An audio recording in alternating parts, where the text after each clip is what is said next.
Kumusta na kayo mga kaibigan, mga kapatid, mga suki? Meron akong in-excerpt na video 3 years ago na ito. Ito ay in-excerpt ko sa aking video na ang title ay The Two Resurrections and the Two Judgments, Part 3. Ang title ng ating lesson ngayon ay The Judgment Seat of Christ. Basahin ko yung 2 Corinthians 5 verse 10. For we must all appear before the judgment seat of Christ, that everyone may receive the things done in his body according to that he hath done, whether it be good or bad. Romans 14 verse 10. But why dost thou judge thy brother, or why dost thou set at thy brother? For we shall all stand before the judgment seat of Christ. Doon sa mga binasa nating verses, yung 2 Corinthians 5 verse 10, tsaka itong Romans 14 verse 10 na pinapakita rito na mayroong judgment seat of Christ at lahat ng mga anak ng Diyos ay haharap sa Panginoon Jesucristo para magsulit. Itong judgment seat of Christ or the Bema judgment, nabanggit siya na tinatawag siyang Bema kasi itong word na Bema ay galing sa Greek word. Titingnan nyo yung Greek word nung judgment seat, isang word lang siya, okay? Yan yung Bema. At ang Bema judgment ay para sa mga mananampalataya lamang, para sa mga anak ng Diyos. Corinthians 3 verse 11 to 16. For other foundation can no man lay than that is laid, which is Jesus Christ. Now if any man build upon this foundation gold, silver, precious stones, wood, hay, stubble, every man's work shall be made manifest, for the day shall declare it, because it shall be revealed by fire, and the fire shall try every man's work of what sort it is. If any man's work abide with he hath built thereupon, he shall receive a reward. If any man's work shall be burned, he shall suffer loss, but he himself shall be saved, yet so as by fire. Know ye not that ye are the temple of God, that the Spirit of God dwelleth in you? Sinama ko yung 1 Corinthians 3 verse 16, yung about the Holy Spirit, the temple of the Holy Spirit, na pinapakita rito na yung lahat ng mga anak ng Diyos, yung tinutukoy dito, patungkol doon sa mga reward na matatanggap nila. Okay? So lahat ng klase ng gawa ng tao, ng mga anak ng Diyos, pinapakita rito na meron siyang karampatang gantimpala o reward sa Panginoong Hesukristo. 1 Corinthians chapter 3 verse 11 to 16. Sinasabi dun sa mga versikulong binasa natin na lahat ng mga anak ng Diyos ay haharap sa Panginoong Hesukristo after the rapture. At sila ay magsusulit sa Panginoon. At yung kanilang pagsusulit ay lahat ng ginawa nila, mabuti man o masama. At dito sa picture na ito, may 6 na category. Yung mga bagay-bagay na iharap natin, isusulit natin sa Panginoon. So, 6 na pictures ito: wood, hay, stubble, gold, silver, and precious stones. Nilagay ko lang jewels para maiksi. Na ito yung category ng mga handog na maibibigay natin, maisusulit natin sa Panginoong Hesukristo. Yung 3 picture sa taas na wood, hay, stubble, ito yung category na kung saan yung anak ng Diyos walang ginawa para sa Panginoong Hesukristo. Okay? Yung wood, hay, stubble. Samantala, yung nasa ilalim na gold, silver, and precious stones, yung mga jewels, ito yung mga kategory ng mga ihahandog ng mga anak ng Diyos na naglingkod sa Kanya.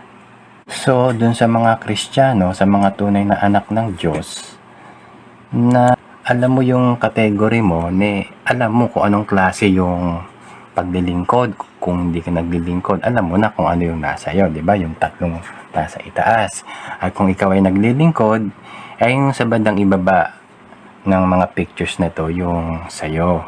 Sa anak ng Diyos, at least na tayo ay may comfort na tayo ay makakarating sa langit anytime na dumating ang Panginoon Jesucristo. Yun ang unang comfort doon. Yung lahat na ginawa ng isang Kristiyano, isang tunay na anak ng Diyos, ay idadarang sa apoy. Yung sinasabi kanina, ulitin ko yung verse, 2 verses basahin ko.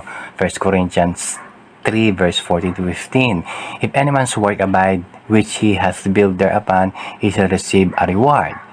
If any man's work shall be burned, he shall suffer loss, but he himself shall be saved, yet so as by fire. Yung category 1, 2, and 3, yung picture na 1, 2, and 3, yan ay masusunog yung wood, hay, stubble, diba? Walang matitira dyan. So, ano yan? Loss, okay? Kaya sa harap ng Panginoon yan ang mangyayari sa anak ng Diyos na hindi naglingkod. Samantala, yung nasa ilalim na gold, silver, and precious stone, na kapag ito ay dinarang sa apoy, ito ay lalong kikinang. Makikita rito na ito ay mag-i-stay at magkakaroon ng reward sa Panginoon yung mga naghandog ng gold, silver, and precious stones. So, yung mga anak ng Diyos na tamad mag-pray, tamad mag-aral ng Bible, tamad mag-soul winning, so doon ang kategory nila doon sa wood, hay, and stubble. So, pagdating sa langit, merong sinasabing, and God shall wipe all away tears, na parang something contradictions, na wala nang iyakan doon sa langit. Okay? So, yung tinutukoy na iyakan dito, yung after the judgment seat of Christ. Kasi luhaan yung mga walang reward. Luhaan yung tamad na Kristiyano na wood, hay, stubble lamang. Yung kanilang inihandog sa Panginoon, masusunog yon. So, sila ay lumuluha hindi dahil sa nahirapan sila sa pagiging Kristiyano. Sila ay lumuluha hindi dahil sa naawa sila dun sa naiwan nilang mga kamag-anak sa mundo, kundi dahil sa wala silang naiharap na gold, silver, and precious stones. Okay? Wood, hay, stubble lang. Kung kaya, luhaan sila. At after that, God shall wipe away all tears from their eyes after the judgment. Okay? Para maging masaya ang lahat. Yung sinasabi dun sa Revelations chapter 21 verse 4. And God shall wipe away all tears from their eyes, and there shall be no more death, neither sorrow nor crying, neither shall there be any more pain, for the former things are passed away. Doon naman tayo sa mga masisipag na mga anak ng Diyos na merong dalang gold, silver, and precious stones. Sila ay harap sa Diyos at yung kanilang handog sa Panginoon ay hindi masusunog. At yon ay bibigyan ng reward ng Panginoon. At ito yung mga rewards. Meron ditong 5 crowns of reward. So, ano itong mga crowns na ito? Number 1, the crown of righteousness. Okay, mamaya ko na ibigay mga verses. Number 2, the crown of life. Number 3, the crown of glory. Number 4, incorruptible crown. And number 5, the crown of rejoicing. Okay, kung makikita niyo yung picture dito sa bandang kanan, 5 yan. Yung number 1 na crown, yung picture dun sa bandang kanan, kita niyo naman 5 crowns yan. Yung upper left side, yan yung crown of righteousness.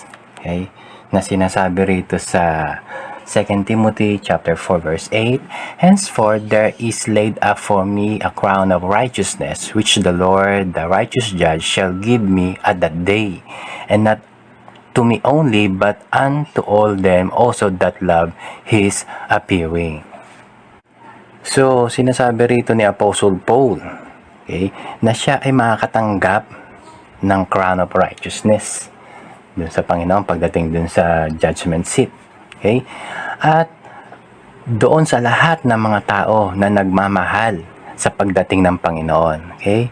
Ito yung category ng mga tao na makakatanggap ng crown of righteousness, yung mga nagmamahal sa pagdating ng Panginoon. So, anong category nun? Siyempre, tingnan natin category ni Apostle Paul at ng ibang Kristiyano na gustong-gustong dumating na ang Panginoon.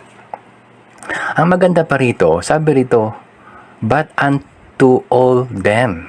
Lahat. Kasi may mga may mga competitions na kapag hindi ka nakarating, yung meron first, second, third na premyo, di ba? First, second, third. Kung ikaw pang fourth, wala na, di ba? Wala ka ng reward. Pero dito sinasabi lahat ng mga tao na naglilingkod sa Panginoon, na nagmamahal ng kanyang pagdating, lahat ay merong crown na matatanggap. The number 2 crown is the crown of life. Okay, sabi sa James chapter 1 verse 12, "Blessed is the man that endureth temptation, for when he is tried, he shall receive the crown of life, which is the Lord hath promised to them that love Him." Okay, crown of life, yung nasa upper right side, yung merong kulay pula, merong krus sa ibabaw. Okay, at ito yung mga matatanggap ng mga tao, mga anak ng Diyos na nagmamahal sa Panginoon Kristo. Okay? Ito yung mga nakapasa sa pagsubok, sa tukso, sabi dito, di ba? That endureth temptation and tried. Okay? Na sila ay nakalampas sa mga pagsubok na ibinigay sa kanila. Another verse dito sa Crown of Life is Revelation chapter 2 verse 10. "Fear none of those things which thou shalt suffer. Behold, the devil shall cast some of you into prison, that ye may be tried, and ye shall have tribulations 10 days. Be thou faithful unto death, and I will give thee a crown of life." Dito sa Revelation chapter 2 verse 10 na pinapakita na itong mga Kristiyano, mga anak ng Diyos na nagdurusa sa persecution, okay? At sila ay ay yung iba rito mamamatay. Kaya merong kulay pula yung yung crown na symbolizes ng dugo.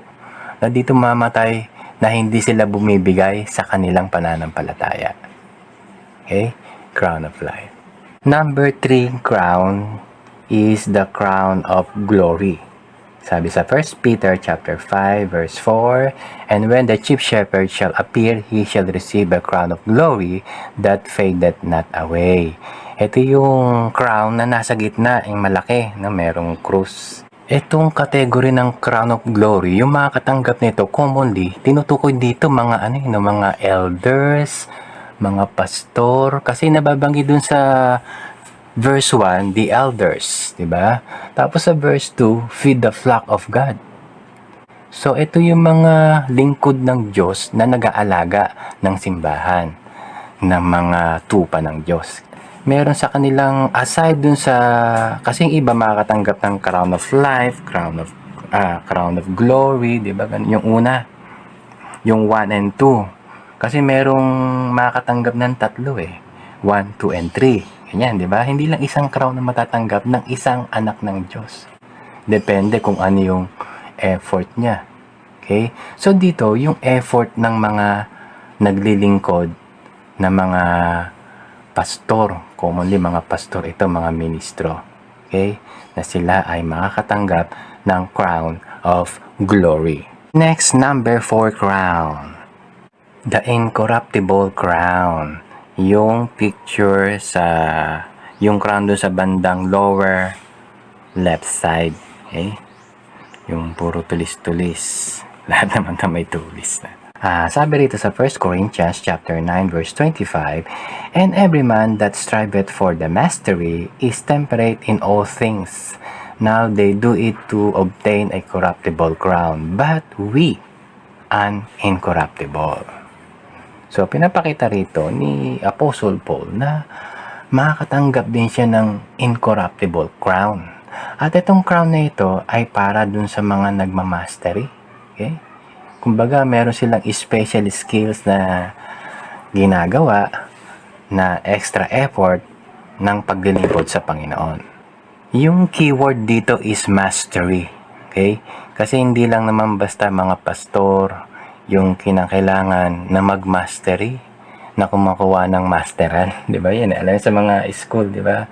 Sa trabaho, okay? Sari-sari, lahat ng field ng ng trabaho, teacher, di ba? Or maski yung mga doktor, mga lawyer, yung mga sundalo, meron silang mastery, di ba?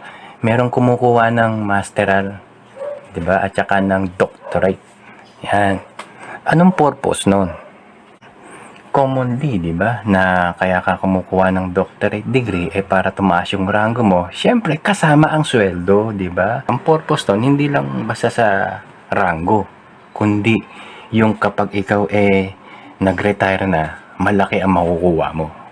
Okay? So, ganun din dito sa incorruptible crown na tinutukoy dito sa Bible. The number 5 crown is on the lower right side, yung crown of rejoicing. Na sinasabi sa 1 Thessalonians chapter 2 verse 19 and 20, "For what is our hope, or joy, or crown of rejoicing? Are not even ye in the presence of our Lord Jesus Christ at His coming?" Verse 20, "For ye are our glory and joy."